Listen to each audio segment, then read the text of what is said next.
program oksigen konsentrator ini tujuannya adalah kita membantu kebangkitan Indonesia dari COVID-19 dari sisi kesehatan, di mana kita mendatangkan oksigen konsentrator dan menyerahkan beberapa oksigen konsentrator ini ke pemerintah daerah di seluruh Indonesia. Tujuannya kita bisa membantu penanganan COVID di daerah masing-masing yang kita serahkan oksigen konsentratornya. Jadi oksigen konsentrator ini kapasitasnya 10 liter, kualitasnya standar, kualitas yang sangat baik, dan ya kita tentunya harapkan oksigen konsentrator yang kita serahkan ini bisa membantu, karena kita serahkan ini ke pemerintah provinsi NTB dan juga pemerintah kota Mataram, dan untuk penggunaannya kami serahkan ke pemerintah kota dan provinsi masing-masing untuk bagaimana penyalurannya sehingga ini bisa digunakan untuk kebermanfaatan bersama di wilayah tersebut. Ada berapa yang diberikan ke NTB dan Kota Mataram? Kita bisa share yang kita berikan ya. Ya, untuk di NTB sendiri kita memberikan 15 untuk program ini. Jadi dari 15 itu ada 10 yang kita serahkan ke pemerintah provinsi pagi ini, dan sebelumnya ada yang sudah kita serahkan ke pemerintah kota juga sejumlah 5 konsentrator.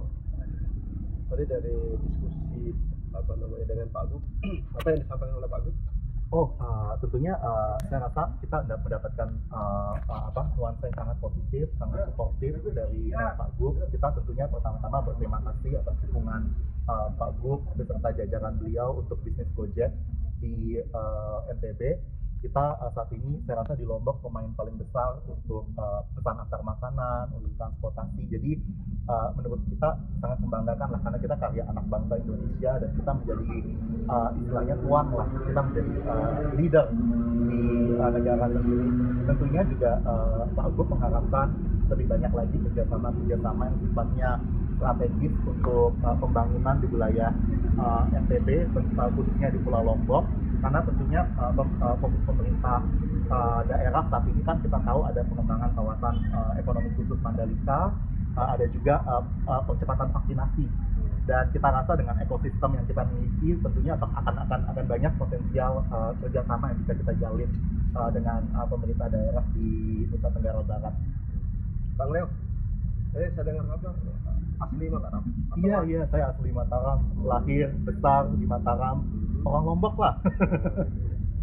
Alumni sekolah di mana?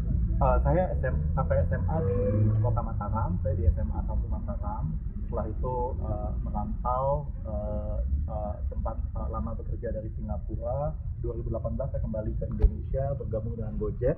Dari 2018 saya banyak menghabiskan waktu di Bali dan Nusa Tenggara. Jadi sekarang posisinya, nama lengkapnya Bang Leo? Nama lengkap saya Leo Wibisono Arifin. Leo Wibisono Arifin. Sekarang jabatannya sebagai Head of Region Strategy. Apa itu? Kepala wilayah, kepala strategi untuk Indonesia. Saat ini adalah setelah pandemi COVID-19 ini banyak sekali PHK-PHK yang dilakukan oleh hotel, desa pariwisata terutama. Kondisi anak-anak muda kita sekarang di sini adalah dikatakan cukup galau lah gitu ya. Nah, makanya harapan kita NTB ini dengan kehadirannya Gojek di sini adalah kita berharap untuk bisa bekerja sama untuk agar mereka juga bisa mendapatkan pekerjaan kembali.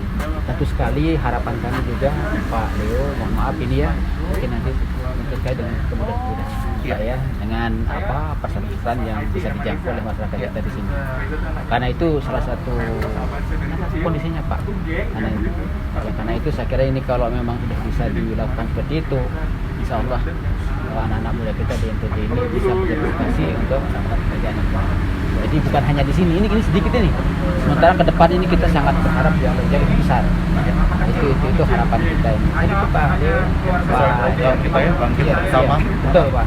Betul. Terus terkait ini Pak Kalaf, 10 ventilator untuk bantuan provinsi ini mau dikemanakan nanti?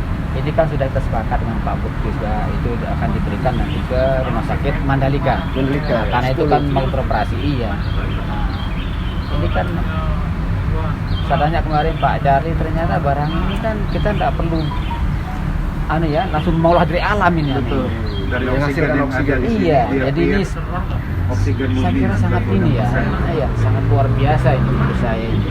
Ini tentu sekali harapan Gojek juga sebagai promosi juga sih sebetulnya ini bahwa barang ini memang baik untuk kita gunakan. Tadi Pak Leo mengatakan kita berdoa jangan dipakai gitu ya. Ya, tetapi iya begitu Pak. Jadi memang kondisi rumah sakit Mandalika saat ini adalah kan persiapan dipakai, sedang dipersiapkan. Termasuk ini juga persiapan. Iya. Jangan sampai nanti pada saat kita sudah melakukan ini terjadi hal yang kita inginkan. Ini kita tidak punya seperti kemarin untuk lingkungan kita kemana-mana. Kita begitu Pak kemarin, oke. Sehingga Pak Gubernur kemarin membentuk satgas khusus untuk oksigen Pak. Nah hari ini pun satgas oksigen itu yang menerima barang ini. Nah gitu Pak ya. Tapi alhamdulillah udah lewat ya. Udah lewat Pak, udah lewat ya. Udah lewat, makanya harapan kami bukan hanya di sini ya Pak ya, tetapi jauh ke depan ini kita ingin bekerjasama dengan Gojek ini, terutama nanti pesan-pesan kebencanaan itu bisa kita sipkan di anak-anak muda kita yang ikut bersama. Jadi karena gini, kalau kita bicara bencana alam ini kan mesti di hulunya itu juga perkuat kesiapsiagaan kita, pencegahannya bagaimana. Tapi kalau generasi muda sudah bicara masalah itu, insya Allah kita sudah siap lagi. Ini kan sekarang lagi kita menghadapi bencana non alam namanya COVID-19 ini. Ini pun luar biasa akibatnya. Nah, belum lagi kita bicara bencana alam. Yang ada 14 jenis itu terjadi 11 di sini Pak Leo. Luar biasa ini. Makanya NTB ini dengan kejadian itu, pengalaman itu akan semakin sadar.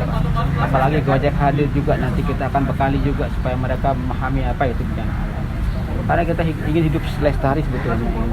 Dan kita tidak mungkin bisa mencegah atau tidak mungkin kita bisa menghilangkan bencana itu, tetapi kita hanya bisa mencegah dan kita bisa bersahabat sama apa yang harus dilakukan ketika bencana itu terjadi. Saya kira itu harapan kami Pak Leo ke depan dengan kerjasama ini Pak ya, supaya anak-anak muda NTB ini Pak bisa ikut berpartisipasi bergabung sama Gojek ini, supaya mereka juga bisa mendapatkan pekerjaan kembali. Ya selama ini mereka sudah di PHK Pak dengan kondisi paling COVID-19 ini. Saya kira itu ya. Terima kasih Pak. Terima kasih.